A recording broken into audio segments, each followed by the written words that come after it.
All right, another episode of I. And today we have two of us rather than three because Lucky is not available. And hope to see him come back soon. But we do have PK. So me and PK, we're gonna jump into a lengthy discussions about world of everything and everything, right? Wherever PK wants to take this discussion, that's where we'll head. But before I make any introduction of PK, I think I will allow PK to make the introduction. Welcome to PK. Well, Asif, good morning to you. And first and foremost, thanks a lot for inviting us, to this wonderful podcast. Appreciate the time. And I truly think this is very valuable for us as we are starting the year and trying to grow our business and trying to build our brand and make it more recognized in the market, especially in the ServiceNow ecosystem. So thanks a lot again for having us. So ServiceNow ecosystem, it's broad, right? It has so many components. It's ITSM, but what else, right? So tell us a little bit more about ServiceNow and your involvement with ServiceNow. Sure. Before that, let me just do a quick intro on the company as well. The name of our company is Exterprise. There is a reason behind the name. It's like extending your enterprise, so Exterprise. So Right. when we formed this in 2015, so we are 8+ years old now. The idea was to help US and Canadian companies to extend their operations beyond borders, mainly into India and Central America, and how they can reduce their costs and improve efficiencies and provide better customer service. That's kind of the logic behind the name, extending your enterprise, so Exterprise. 8 years into the business, about 440, 450 of colleagues.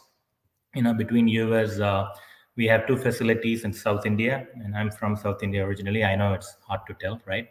And then we have a shop in Central America. So it gives us a good mix of onshore, nearshore, offshore capabilities. So it covers multiple time zones. We do deal with a lot of PII, PHI data.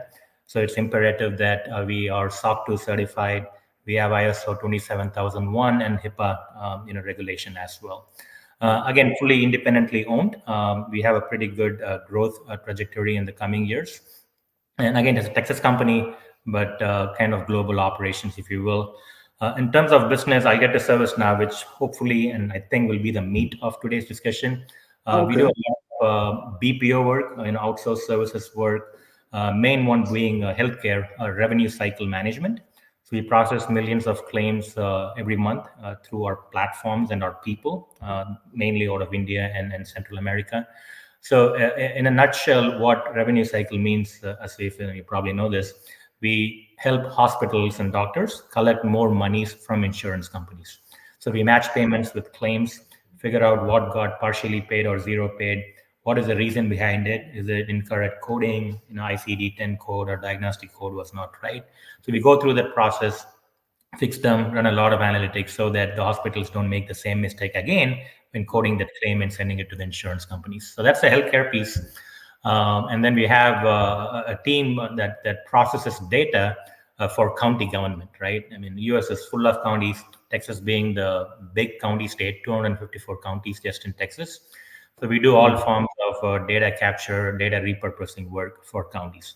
So that's kind of the main business areas on the BPO side. But on the ServiceNow side, we got into the partnership ecosystem 2 years back, right? ServiceNow is like an SAP or Oracle. They're pretty much partner-led. They focus more on R&D, building the products and solutions, which they do a great job with, by the way. But they rely on partners to go configure, implement, and maintain the platform or the solution. And they literally have thousands of partners globally. You have the big boys, the names like Accentures and Deloitte of the world, a lot of mid-market companies and small companies, right? I would consider as a small ServiceNow partner, which is fine. I would call as the right-sized business.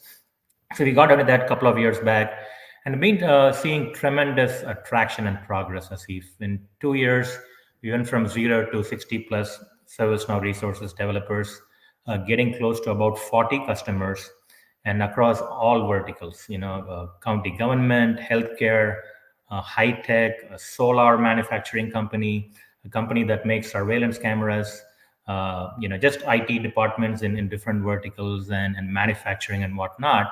And to your earlier point, when you started, ServiceNow is extremely exhaustive, right? So Notion, they have the core platform, which is called the App Engine. And on that same platform, they've built many strategic applications. Like you said, IT service management, which is what they started out with. Their bread and butter definitely still very happening. But over the last 5, 6 years, they really diversified themselves and went to customer service management, field service, HR applications. And with the level of cyber threats happening, they also forayed into SecOps, governance, risk, and compliance type solutions, right? So a lot of solutions, a lot of areas they play in. They're growing definitely at a very aggressive pace. So we find ourselves to be blessed to be one of the ServiceNow partners, and hopefully we keep up the momentum in the coming years. Oh, well, like having that much data and utilizing those data for purposes of training those data, so that way those data are not sitting still waiting for somebody to just come in and tap into it and then use those data, versus how do you use those data in an automated fashion and utilize those old data to capture new data better, and capture the new data and feed it into the old data and create a automation that is artificial intelligence like.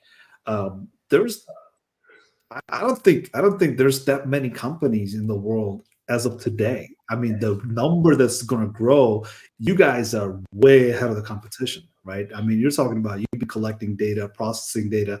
I mean, the fascinating part you mentioned about looking at the two sets of data and auditing for the purposes of how do you write code it so that way you can build better, right?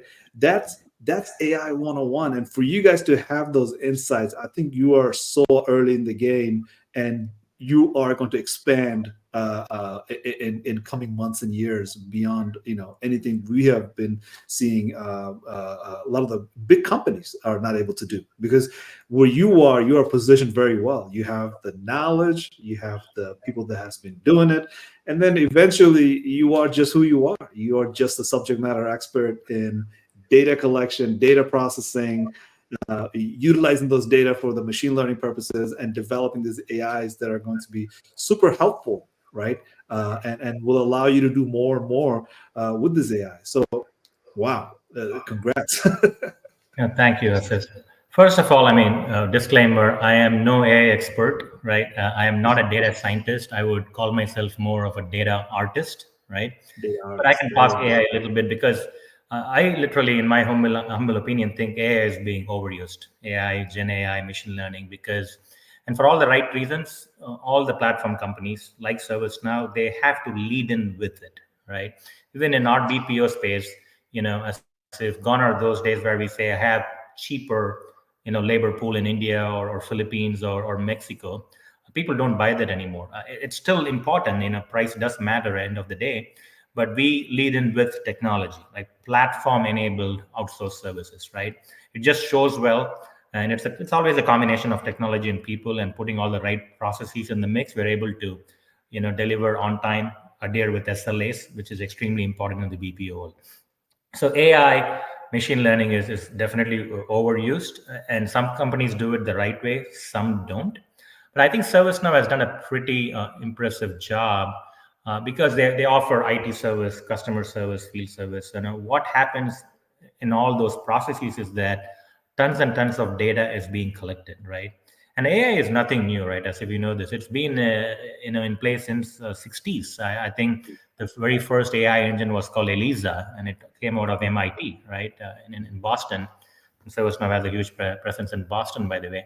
So it's kind of evolved over a period of years or decades, and we are where we are. And ServiceNow is trying to kind of weave in a lot of AI, machine learning technologies into their core platform and all the solutions. But then you have the big boys like Google's of the world and Microsoft. Microsoft has Copilot, which is amazing, by the way. I've been using it for the last few weeks. Kind of, blends in with your Edge, your Teams, Office 365, all kinds of other, Microsoft apps. Then Google came out with Bard, and then Google also has, I think, called something. I forgot the name. It's more visual, kind of. It'll come to me. Gemini. And then there is ChatGPT 5, it was 4. So people are coming up with their own solutions, which can be easily integrated through web services APIs with a platform or ServiceNow solution. But ServiceNow doesn't believe in kind of add-ons or bolt-ons. They try to make it very much part of their core solution, both organically and inorganically, right? They may go acquire a company, but they really do a good job in consolidating the technology into their core platform, right? So what does AI, Gen AI do, right? So I'm a customer service agent, or I can be an internal agent. I get a case or a ticket. I do a lot of different things to work on the ticket, resolve it, remediate it. I may have to reach out to other departments like IT, development team to get answers needed, or it may even require a code change, and change management comes into play. So along this whole process, obviously a lot of data is being generated and exchanged. So how do we summarize all the data using AI, Gen AI technologies, and help agents be more cognizant when they work on a new ticket and they have to make a decision fairly quickly, right? Everybody has data. Data is a gold mine. How do you consume, repurpose, and leverage the data to make timely decisions that will make your employees productive and your customers happy, increase your CSAT and PS scores is where the game lies in. And ServiceNow allows for different types of machine learning. They cover pretty much the three main ones, unsupervised, supervised, and reinforced learning. I'm sure you've heard of all those. Supervised, unsupervised, again, what data you have, amount of data which exists in petabytes. Unsupervised is easy because there is more data, there is more unstructured data. So you can start there, let machine learning and AI do its magic. Then you take it through a process where you can make corrections, like make it a labeled data. I'm kind of very much intrigued by reinforced learning because I'm an agent. I work on something using the data, and then I can make a decision on my own, which produces good results or actionable outcomes. Now, how do you go back and retrain the model with the decision I made? So ServiceNow effectively uses a combination of all those three learning mechanisms, right? Supervised, unsupervised, and reinforced learning. And again, you have a good interface, you have good tools you work with, but how do you make humans more effective and cognizant, right? That's where at least ServiceNow's Gen AI comes into play, generating new text, summarizing all the case ticket data to share with teams. How do you go consume data or information from thousands of knowledge articles, be it sitting in the office or a technician out in the field with his or her mobile app, and things like that. And then the whole large language models, right? LLM comes into play now, and all the cloud guys, Google, AWS, Azure, have their own capabilities along LLM. And ServiceNow uses that too. It's just a deep learning AI algorithm, right? That again provides same types of capabilities. So Gen AI is definitely a big word, big concept in ServiceNow. How do they go through myriads of data and content and convert those into concepts, and how do you tie in connections and relationships together, right? So humans can do what they do, but how do they not spend too much time in with grunt work? That is what AI offers, at least in the ServiceNow platform and ServiceNow space. And we are constantly learning all those different tools, features, functions that ServiceNow puts out pretty much every day, every week, right? They have a humongous R&D team with miles and miles of product roadmaps. So for a smaller partner like us, it is definitely a challenge to keep up with space, but we are doing a pretty good job so far. Yeah, I think again, you have the right people, and that's where it starts, because people is the one that introduces the process, be it process of ServiceNow or AI, and eventually that process turns into some technology, some services, some solution, whatever the case is, whatever the buyers have demand signal for. You have the right people, you have the right process, and you're of course developing the right technology, the PPT, right? So that the process that you're working with, I think, a lot of the folks are looking at AI as a technology, and for me, AI is a process. It's not necessarily a technology. Just like you would build a process of capturing that much data, how do you capture those data with the process of AI and machine learning? And AI is, like you said, it's overwhelmingly used for everything. So AI is not really an AI. It's just that it's machine learning. And when you have a bunch of machine learning capabilities come together and provide that Gemini-like system, which is that it can read text, it can listen to an audio, and it can understand a video. And then how do you combine the multimodal of a Gemini to create an AI-like experience? So AI is an experience, first of all, and then it's a process that you have to go through. So AI is delivered through a solution, technology, or services, but AI is definitely a process, because what happens is that once you are delivered an AI, how do you improve that AI over time is something that you have to be skillful about, right? So Right. just because somebody has developed an AI, that doesn't necessarily mean here's the package, use it now. No, it's more like use it, but use it very cautiously and use it to the purposes of that this AI is learning from you as you interact with it. So I think you mentioned one thing, reinforcement learning. That's RLHF, reinforcement learning through human feedback, right? Um, Absolutely. Yeah. that's very important for ChatGPT. That's important for many of these large language models, but it's also very important for other systems, right? For say example, Tesla cars. When they drive by themselves, it drives by themselves is because some human was in the loop that was sitting on some center and collecting all the different images and collecting all those different feedbacks from Tesla and using the human intelligence identifying them, right? You're talking about labeling data. That's how the labeling of the data happened, and then you went through this whole process of retraining this data and seeing how it works. So there's a process to it, right? So this people, process, and technology, I think you have very much a good grasp of that process along with the people. Now, as a business that is partnered with ServiceNow, or customers that is looking towards you to say like, how do you provide the solutions? I think you're very well positioned, and I talk to business owners that doesn't have that concept grasped yet, and I'm glad that with your support and services, more and more business owners will see the benefit of machine learning and how the machine learning combined can become a artificial intelligence like experience, and adopt to it faster than rather than sit on the edge and kind of say like, I'll wait this out a little bit. So you're too kind, Asif. Thanks for the kind words. Google Gemini was the name I was looking for. Thank you. That's another tool. And you're absolutely right. Right. I mean, you have different platforms, disparate systems. Like ServiceNow is often seen as a system of engagement or action, not the record or truth. So it never works in a silo. So it not only has to figure out the data that lies within the ServiceNow platform, but also the data residing in external systems or lines of business applications like SAP or Oracle, NetSuite, any other messaging app, emails. Like there's literally gigabytes of email data that generated in any company every day. So how do you bring them all together is important. To me, it's the use cases, right? AI is a process, and as I said, I'm not a scientist or an expert. I try to correlate anything with human life, right? When we were born as babies, we had very limited data, things we can grasp.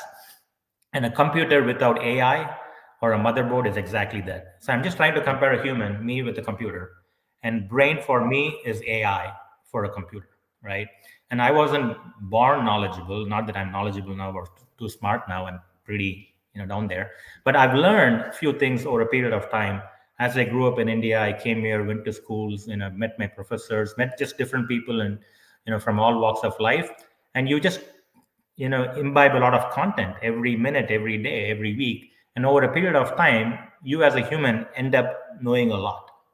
And computers the same way. You keep feeding it more data through the AI.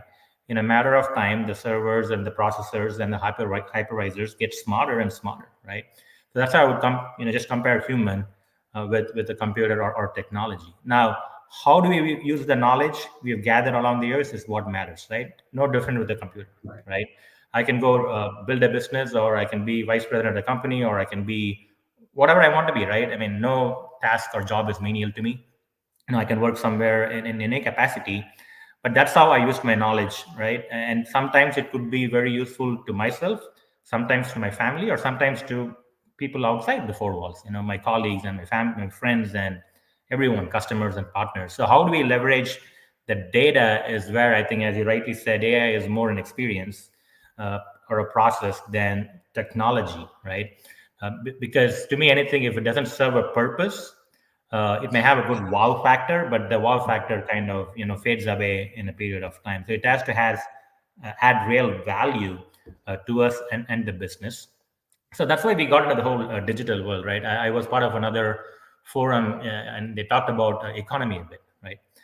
Back in the day, it was all about your local economy, how people or how businesses do around you, right? Within the US, I mean, or within Texas. Then it became, you know what? It's not that anymore. It's a global economy. You got to figure out what's happening in India and China and other parts of the world, and that dictates what you do here, sitting in Dallas, Texas, right? Yeah. So that's kind of the norm. But I kind of, maybe somebody else thought about it, but it just came to me during that forum. I don't even think it's a global economy anymore. I think it's a digital economy, right? Where you sit doesn't matter, right? And you can be in Mexico or South America, US, India, wherever, Bangladesh. Everything is digital these days. Especially it became more digital after COVID. Again, a lot of things got affected. A lot of bad things happened during COVID, but some good things happened technologically as well, right? More than that, there is more humanity in people now after COVID, because a lot of us started working from our home offices. There may be kids making noises, dogs barking. Back in the day, you may get kind of embarrassed. Hey, I have a customer, a VP or a CEO on the line, and my dog is barking. But COVID kind of changed that paradigm. People understand, okay, the guy is sitting from his home office, he has pets, and they are barking. Dogs do bark. That's what they do. It's not a big deal anymore, right? Right. So we Right. learned a lot during the COVID time, um, so yeah, I mean, how do you consume the data? How do you deliver it? And the same thing, just not on the ServiceNow side, what we do on the healthcare side, right? Mhm. How we code claims, how insurance companies looks at that code, That's and is it rightly coded? Things got way more complex after ICD-9 went to ICD-10. Like what used to be, say, one diagnostic code is now a dozen diagnostic codes. Right? They made it right. more complex. So coding is important, and we are slowly trying to ingest some AI, machine learning technologies into the coding process, where we help hospitals even more when they collect these dollars from insurance companies. So yeah, I mean, Right. we can talk about this a whole day or a whole week, but yeah, at least from our side, ServiceNow, we definitely talk about AI, right? And then ServiceNow is playing in different markets. They are in the Fortune 100, very large, multi-billion-dollar companies. They literally are working with the nonprofit organizations, and definitely from our side, Exterprise, nonprofit is going to be a very big focus area for us. Number one, just the human factor. They don't exist for purely monetary purposes. They do good Mhm. to the community and members, and we want to be part of it. But as you would know, as if they work with limited resources and they have budget constraints, That's and right. that's where we come in with our hybrid model, do our best, get financially creative and help them implement ServiceNow, because ServiceNow is not the cheapest solution out there, right? I mean, No. you have to pay a decent amount for licenses, and then partners come in and they ask for a lot of money to put it out there. To me, it doesn't make sense, because we always try to sell ServiceNow as a low code, no code platform. And why Mhm. do we have to spend $500,000 to implement it? So Yeah. we're able to effectively, compete with even the big boys, big partners, and we've won a lot of opportunities, projects against them, which I'm honestly very, very proud of, right? Given our size, because we're being optimal, when it comes to pricing, and we use a hybrid team, more India, more US. I'll be more open about it than others. Yes, I have the bigger team in India, a leaner team here in the US, which works Mhm. perfectly well for me. So that's what the platform is built for, right? And then these smaller companies like nonprofits, they can't hire people to do a lot of things. That's where AI helps them a lot, right? As if conversational chatbots. That's right. So they don't have to have employees or humans talking to other employees or customers or partners.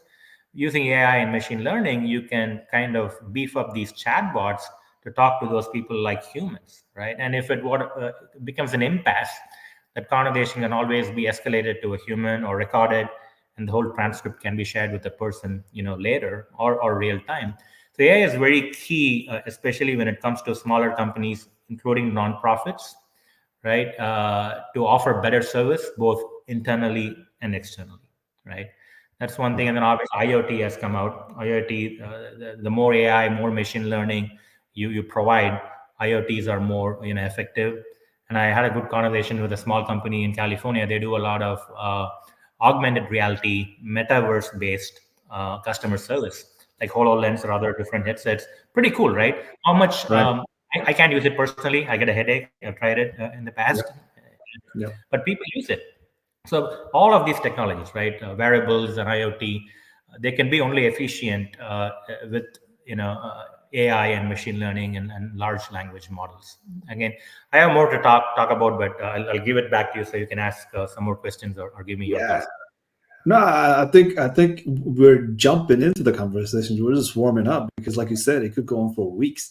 But I think I want to address just um one piece of it, which is the history. Right? You mentioned history, like, hey, it's been around for a while now, right? And the reason it hasn't worked in the past, where we had this AI winter and AI summer, where AI was very exciting and all of a sudden it died down, right? And the history tells us that it has happened before where AI wasn't able to move forward anymore. But at this point, what we're seeing between the hype, the realism of it, and then expectation of it, right? The managing that expectation to say, look, if it's text, if it's communication, if it's using all thousand languages that a human uses to communicate, we can probably make something happen. But for the other ones, be skeptical, right? So when you say something about the nonprofit and not being able to afford that, it's because the technology is actually very cheap. It's the labor hours that makes it very expensive, right? So when you have a team where you are able to balance that cost and provide the service for optimal reason, like, you can justify that cost, right? Because the technology wise, it's been around for a while. It's just that infrastructure was lacking, right? So not having this big giant data centers and not having the justifiable cost to adopt this use cases, right? If you looking at history and you want to look forward into the future, you see how AI and machine learning will impact all of this, because AI has been promising for a very long time, but it just recently started delivering because the infrastructure became available, and then the cost went down and the use cases are much more adoptable. So when you say metaverse AI and AR VR, I think just as you said, like, you get a headache. I get the same headache, but I know it's just a one bump into the AR VR adoption, because if you think about it, you are seeing a space and your eyes are moving way too fast for that space inside of the AR VR. So if you're able to adjust those pixel using machine learning to adjust those AR VR experience, you will see AR VR as real time as the real world, right? Your eyes movement will be as fast as it is in the real world and as it is in the VR. So once you adjust that, your headaches will go away, right? Because I get the same headaches, and that's why I don't have a lot of the AR VRs in my house. But I can see why I would have those, because those AR VRs takes away a lot of these other gadgets, the IoTs that you mentioned around the house. Why do you need TV anymore? Why do you even need a cell phone in your hand? Right? Why do you need a hardware that is just all around the house? You can just have it on your AR VR displayed through the chips that Meta is working towards, right? So this kind of capability that's coming into the play and optimal cost of it is just increasing in size. But what I want to point out is that the infrastructure of it, the hardware, the data centers, the servers, right? They're all moving into a smaller and smaller device, right? So when you have like edge processing, which is that all the machine learning will be processed inside of your headset, you have a different world, right? So the adoption, I think, like you said, it's coming down the pipeline, but it will happen slowly, and it has to happen with a lot of observation and a very well thought out method into the adaptation. So thank you for that. No, thank you. Excellent points, Asif. Again, the headache part is depends on the person. You and That's I true. get headaches. My kids use it all the time. They're perfectly okay. Good. But even without headsets, there is so much AI stuff, online. Like I keep saying it every night, pretty much. Even on TikTok, one politician saying something that he or she never said, right? but it's Right. so natural and it does affect, right, their polls, and people do really think it's this person that said this horrible thing, right? It's getting more and more real. But back to your point where it's been around for 50 years, I think one of the main reasons it didn't go mainstream, as you rightly said, implementation cost, labor, and another key factor is the processing power. We didn't have, quad core, hyperscaler level, processors or data centers back in the day. It took a while, and then even on the manufacturing side, right? It took a while for countries like China and Taiwan, and even in India, some cases, to build up their manufacturing, prowess and build these chips and motherboards in huge volumes and get it out to countries like US. So it did take a while, but I think we're getting there now. I think truly without the power of AI, quantum computing will not be possible, dynamic language translation, and then things like that. Again, it's a digital economy, it's a borderless economy, follow the sun approach, right? When it comes to customer service, at least, a English speaking person may take the call in Seattle, and then it becomes after 6 p.m. here in the US. The next call is taken by a person sitting in China or Philippines, right? And they speak Mandarin or whatever the language is. How do you kind of create that seamless transparency when a ticket or a service case moves from a person sitting in the US to a person sitting in Asia, right? So AI is very, very, critical in use cases like that, as well as if. Yeah. So what are you thinking? 2024. I mean, this is just starting here in 2024. I think you have lots of goals and lots of agendas and lots of more expansion that is happening. So tell us, give us some insights into what are you so excited about and what are you planning on doing? Well, I definitely want to keep growing our BPO business. I've been doing it for a good 15 years. So prior to Exterprise, we built and sold two companies. Even in those companies, we were doing BPO services for healthcare and counties. So that's kind of my sweet spot, and it's quite profitable, right? So I'll keep running that as long as I could, right? But if you think about it, yeah, we're trying to use AI, machine learning there. It's kind of a commodity, right? I'm not going to lie here. A lot of other companies, especially in Asia, right, do what we do. I may claim we may do it better, and we are not a sweatshop by the big guys. I don't want to mention any names here. We take care of our staff, colleagues, and we do a good job with a laser focus. But I think the real upside is on the ServiceNow side. And the valuation is crazy. I keep hearing M&As all the time, and some of my friends, I know quite well, have gone through M&As.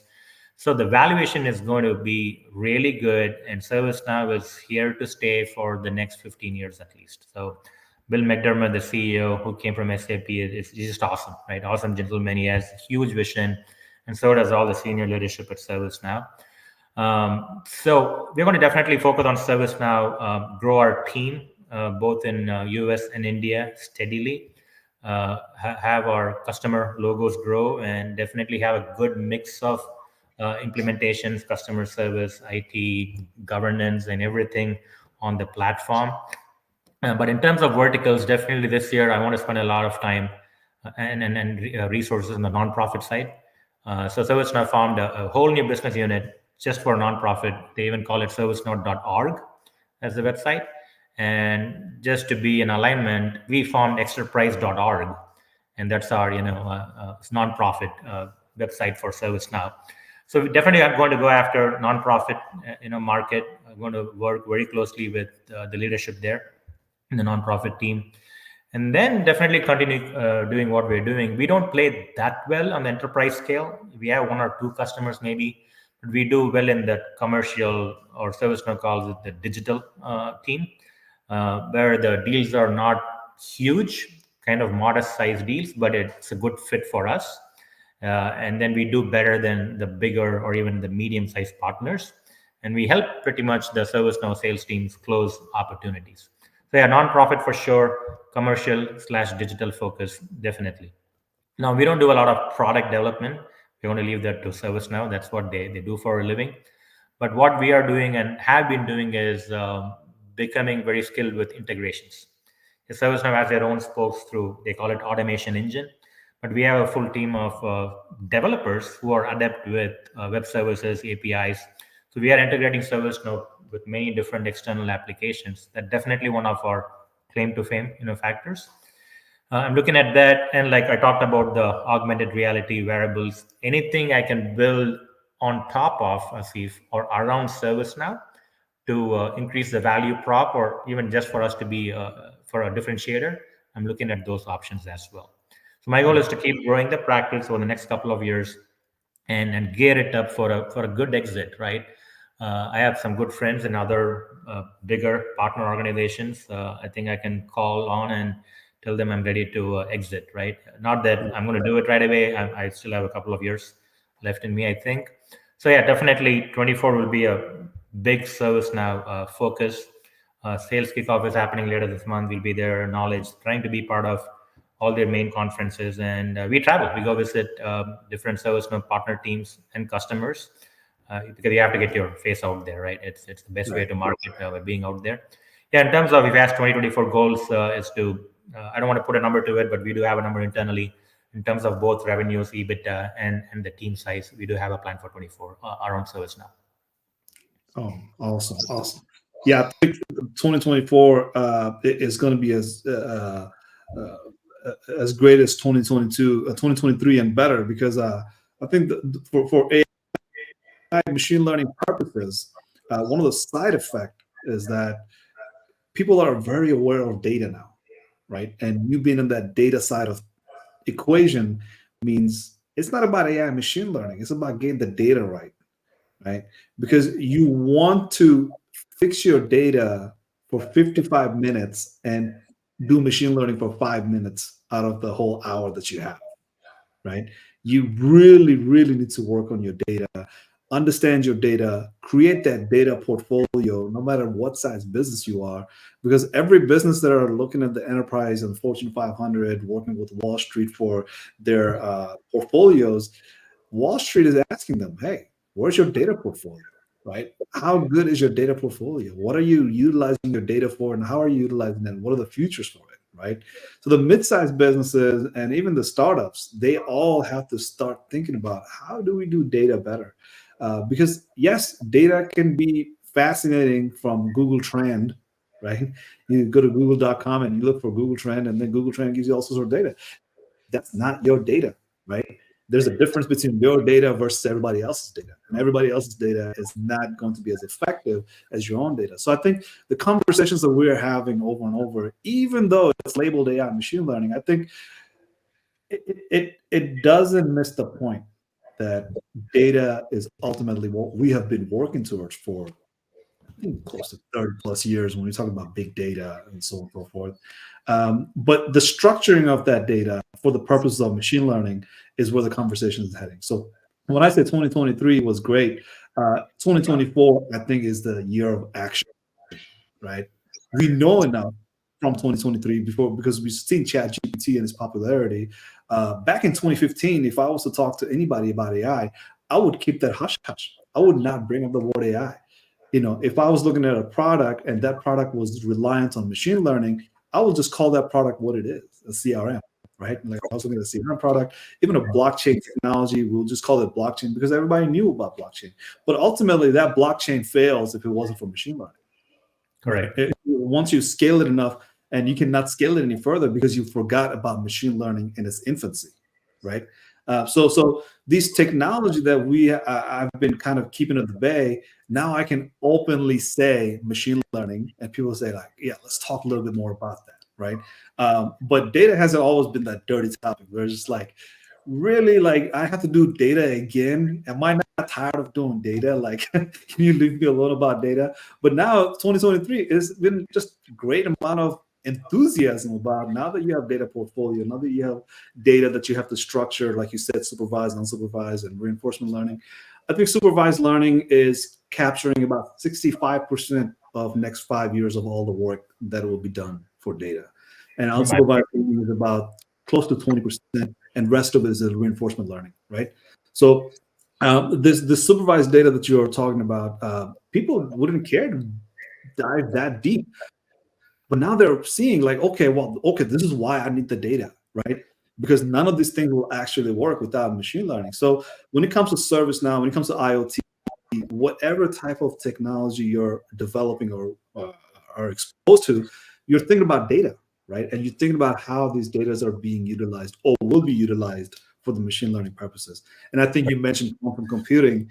Well, how do you prepare for quantum computing if it's not without machine learning, right? A machine learning is the bridge to engage with quantum computing, because the quantum computing will never be of your interest unless you have developed a machine learning that's capable of engaging with quantum computing level data set, right?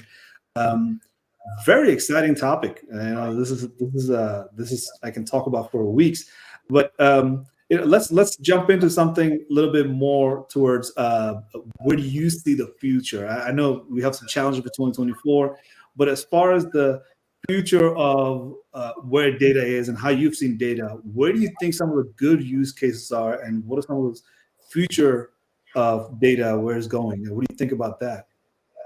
Well, yeah, good points on data, Asif. Thanks for that. So data is data, and data has always been there, right? I'll give you a quick example. When you or I try to send something to someone from our computer, right? It can be to an employee or a customer or a partner. You're trying to put that together and send it to that person. It's very highly likely that that data already exists in your computer, but you don't know about it, and you are recreating the whole thing. That's what we should stop doing, and we should have our customers stop doing. You see what I'm saying? I know that I've done this somewhere to someone else. I need to do it again. I don't know where to go get it, right? So that's where data lies data, and it's not information yet. So how do you convert data into information that you can use and consume and share with others, right? And obviously, in terms of where data resides, it's all over the place. But obviously, cloud is the de facto, and there's public cloud players like Azure, AWS, Google, and many colos all over the country. ServiceNow has their own data center, 10 or maybe more across the globe, with all the hardening. They have FedRAMP, SOC, HIPAA, Basel, you name it, they have it, because they're a global company. And a lot of regulated industries like government, healthcare, financial services run their processes on the ServiceNow platform. So data is key, and there's also good data versus bad data. If you feed into a machine learning model, continuous bad data, garbage in, garbage out, you may get results out of it, but they may be false positives or even sometimes false negatives. So data curation is extremely critical, right? When we go implement ServiceNow and we are replacing another service management solution, we ask, or we get asked, how about the historical data that we already have in this other tool? Again, I don't want to mention other product names or company names. We have a million tickets or records in this other tool. Do we bring those into ServiceNow when we do the transition? Well, the first question we ask is that valid data? I mean, are we going to derive value from the data? Because if it is just going to be sitting there for no purpose, I wouldn't. But if we can feed that historical data into a neural networks or a transformer model, go through the machine learning process and derive actionable insights from the data, move it. If not, please don't move it, right? We have no use for it in ServiceNow. Maybe for auditing purposes, we can store it in a separate table, remote tables, or we'll help you put it somewhere on the cloud if we have to pull the plug on that other system. But unless it is data that provides value, there is no value in bringing that into the ServiceNow platform. So again, data pre-exists in many different shapes and forms, or even languages. How do we repurpose it, and how do we convert it into intelligent information that all of us can consume? Would be my 2 cents. Yeah, yeah, and that's the best use case that I've always found is that archive data, right?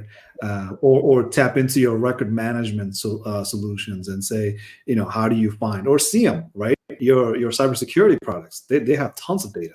They record those data and they keep them for audit purposes, and that's where they're sitting for audit purposes. Well, that's actually one of the very between structured and unstructured data, that's one of the data that you actually have access to within your organization, rather than tapping into, say, cloud somewhere, or renting the data, or leasing the data, whatever the case is. So I think when you're looking for data, you have to know where to look for. And then once you look for it, now you want to understand, like, is this data going to turn into an information, or is this going to be chasing my own tail, right? So that archive data is like a gold mine, but then again, you have to know how much gold is there, right? You kind of have to, have that gut instinct. So archive data is very easy to talk about. I think that's a very near dear to everybody's heart because that's your archive data. That's where your business process lies. That's where your business logic can be very well understood by a crawler system like a machine learning. If you do it right, but at the same time, you don't want to chase your own tail. So you have to know your own organization. I think that use case. Thank you for bringing that up because, like, if you're going to start, I always say start looking at your emails. Right? If you Absolutely. can improve your email system a little bit, so that way when you're sending that email, it's not 5 minutes per email; it's rather 5 seconds per email. You have a huge difference in workflow, and that changes the whole game because now you're Yep. capturing all of it through an email. And if you start with email as a use case, and if you're spit polishing that email system to say, how do I do more? Now you have a way to improve that AI machine learning use cases. Yep. So, And something like this made it more complex, right? I mean, me, probably you too, us, we do more on this than the laptop, right?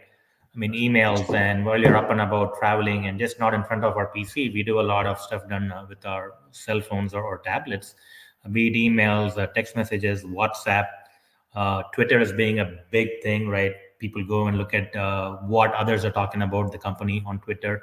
How do you ingest the data from all these multiple sources and bring it in and create some insights out of it? It's extremely important. And talking about archive data, one of the things we do for counties, our customers, is that we process land records for them. And these land records, I see, for literally 150, 200 years old. And you have to see these documents. These are cursive handprint, and oh, I can read it. Actually, my team in India can read it better than I can. I can show you some samples later when we have a cup of coffee or a beer.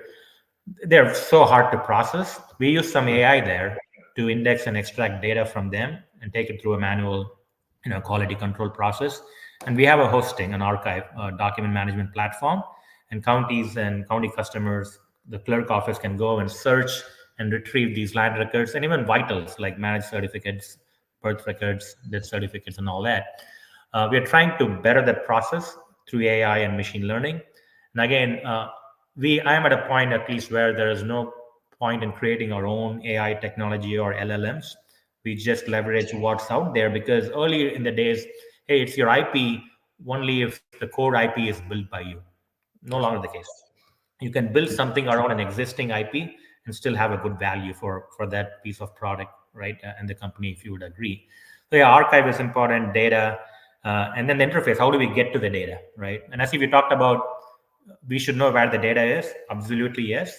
But based on the problem we are trying to solve or the process in being IT service or customer field service, the data should come to you, right? I'm Yeah. out there trying to fix a piece of equipment. I'm a newbie. I'm a rookie field service tech. One is I can email or call my master technician, and more senior. Or how do you make that rookie technician, junior person, more skillful while he or she is out there in front of the machine trying to maintain it, inspect it, or replace a part, right? Yeah. AI is going to come in very handy over there. Yeah, that's just-in-time training, right? So you're able to have a just-in-time training provided to you by the device you're holding, and it can tell you that machine you're looking at has these items. So instead of calling the master technician, you are the master technician because you have the device that is AI augmented. And I Right. think people are very concerned with job losses and job this and that. I think there's huge worries in the workforces right now about how AI will change things. But I think it's important to say this in every podcast episode: is that AI is a threat. AI is not a threat. People with AI is the threat, right? People that are utilizing AI will be the threat because they have these knowledge management system on their palm because that's how they're being delivered to them. So this just-in-time training is no different than calling up the master technician and asking the master technician, "Hey, what do I do here?" Right? Well, you have a just-in-time training in your palm, and you're able to execute any task that you need. As long as you prompt it correctly, you are able to get the answers. And if your AI is sophisticated enough, it will create a video for you, so that way you don't have to read through what you need to do. You have a video that's instructing you, just like a YouTube video would. Absolutely. Yeah. So I think the possibilities here are endless, right? But then again, there are limitations. So managing this expectation means understanding where we've been in the future, I mean, in the history, and where we're going in the future, right? And I always say, be aware of the hardware, right? Because if you have a solution that you need, but you have no way to, you know, pass it on to the users through their hardware, whatever the case is, that's something you have to keep in mind all the time. And that's why I love talking about semiconductor chips. That's why I love talking about the latest way to develop future hardwares, so that way, we're not limited by the hardwares, but we still have to be very, very cautious of what the hardware we're using to deliver the software. So PK, last word. I mean, if you can sum up all your excitements for this podcast and everything you're getting into, what do you think? How do we get in touch with you? Like, how do we say, PK, awesome stuff, man, but we gotta get this conversation continued. I'm the most accessible person in the world. I would say that. Text, WhatsApp, call me, email me. You can ask any of my colleagues or my friends. I have this, even call it a disease. If I see something, I have to respond. I don't care where I am, what I'm doing, what time it is. If I have connectivity via text, email, WhatsApp, I will respond, right? And I want to take that even as an advice to my younger ones, my colleagues. That is a good trait to have. Being prompt. Promptness helps you win in life, right? So you can call me, text me. You know where I live to, as if you've been here. So I'm very easy to reach by anyone. But a quick note on the hardware, if you don't mind. Hardware is extremely important. It doesn't matter how powerful the software is. It's a processor, the hardware, right? And I'm a car guy. I'll use this as an analogy. They say it's not the car, it's the driver. I don't believe that. Okay, you can put Lewis Hamilton in. I don't want to mention a name again. A very old beat up car that has 100 horses. Put me in a Right. Ferrari, my Ferrari. I'm going to beat Right. Lewis Hamilton every single time. Period. He's not going to beat you. You see what I'm saying? So it's yeah. I mean, all things being equal, driver and skills matter, but hardware is important. Okay, it's the Wow. engine, the power, the transmission, right? So it's Yeah. not always the driver. It is the car. Car has to do with it. Right. That's Right. that. And if you don't mind, if you give me like 2-3 minutes quickly on the ServiceNow side, right? We definitely want to be in it for the coming years. We want to be a good partner, preferred partner in a few different areas like digital sales and nonprofit sales, because I really think we will add value there. And then we have a very good process. Again, this came up in I think Reuters magazine, and I was part of an article as if. To me, it's a four-step process, right? All digital. First is digital determination. You have to see if are they determined as a company, the leadership, the stakeholders, are they determined to go through the digital transformation process? You have to make sure you have the right sponsorship at executive levels and buy-in to embark on the digital transformation journey. The second step is, first, the digital determination. Second is digital transformation. How do you deploy a solution like ServiceNow? It doesn't have to be always ServiceNow, but a good platform that can span across all your departments, across geographies, bring people and processes together, and provide good critical success factors. Be it mean time to resolution and CSATs, NPS, and all the usual SLAs and factors. So you have to put those tools and integrations in play to make that digital transformation happen. Then the third thing, I'm saying is a digital confirmation. Okay, we deployed this, we did ABC, XYZ. You have to go and measure success. If you don't measure, there is no point in it. Okay, earlier our SLAs were 85%. Now with ServiceNow, it's 98%, which is great. MTTR was 48 hours. Now it's 6 hours. You have to go and confirm and make sure that what you did, what you invested into is working for you in a good way. And then the last step is digital domination, right? You can't stop right there. You have to look for continuous process improvement. Everyone comes out with something new every hour, every day. So does ServiceNow. You have to keep up with technological advancements and keep growing and grooming your systems to keep up with the technology phases, right? And that's how we are going to dominate the digital world. That's exactly the four-step mantra or a process we are taking on ServiceNow. And again, the core topic was AI, machine learning. It's kind of concomitant, right? AI and machine learning. It even goes without saying. Like it's the usual. Yeah, if you have a platform like ServiceNow, yeah, you should expect to have AI, Gen AI, machine learning to go with it. So Right. again, I enjoyed the show. Again, we can talk a lot more professionally and personally. Asif, thanks for the time. I enjoyed. I think this is one of the best podcasts I've been part of. Appreciate it. Well, we're certainly missing our uh, third person in the conversation who always brings that cybersecurity aspect to the discussion, and I think we're going to have to do that sooner than later. Three of us get together again and do the podcast with Lucky. Um, your LinkedIn. What's your LinkedIn? How do we find you on LinkedIn and connect with you? I think it's linkedin.com/Prabhu Karunakaran. I mean, is there a place I can post it on here, Uh, or I can send it to you yeah, after yeah, this? we'll put it together. So Yeah, leave me you're your. on LinkedIn. What other social media are you part of, or your exterprise.org is the website. Is that No, the so way to? Exterprise.us is the main site. Right. Exterprise.org is specifically for nonprofits. In Okay. terms of social media, I'm quite active on LinkedIn. Good. I'm not active on anything else. I'm on Facebook, but not active. Definitely not on Instagram, Snapchat, and things like that that could get me into trouble. So I'm staying away from those platforms, and it's not needed for me. Well, Yeah, to me, my social world is definitely not AI. It's real people that I can shake hands with and have a drink with. No AI you there. know, I think that's the social media that I want to do more of in 2024. Meet up with people, actually meet up with them, handshake, share a meal, and have a fruitful discussion. That's the goal for 2024. Well, So with that, next weekend, if you're free, I'll hit you up. We are doing some back roading, a bunch of cars. It's a lot of fun going through winding roads. We'll stop and have some burgers on the way. If you want to be part of it, let me know. I'll be happy to take you with me.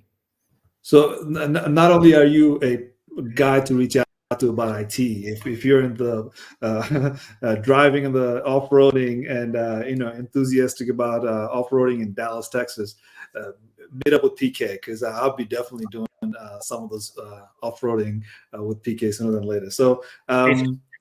PK, thank you so much. I really have been looking forward to the discussion because the wealth of knowledge you bring to the table and the capability of integrating all this knowledge into something actionable, right? I think that's where we need to be, is the doing part of things, just not knowing. And I really appreciate that. I think I've learned tremendously a whole lot of things that I probably haven't even thought about putting it that way. But so thanks for putting it that way for me. I'm looking forward to the next discussion. Aye, aye, aye, aye, aye. Sure, Asif. Thanks again. I would love to meet Lucky next time. Thanks for your nice words. But I'm learning every day from everyone. I still very much want to be a student of the business. And the huge saying in ServiceNow world is, stay hungry, stay humble, and that's exactly what I'm trying to do. And we'll keep it that way. Thanks, Asif. Have a great day, a great weekend. My regards to your family, and talk to you soon. Talk to you soon.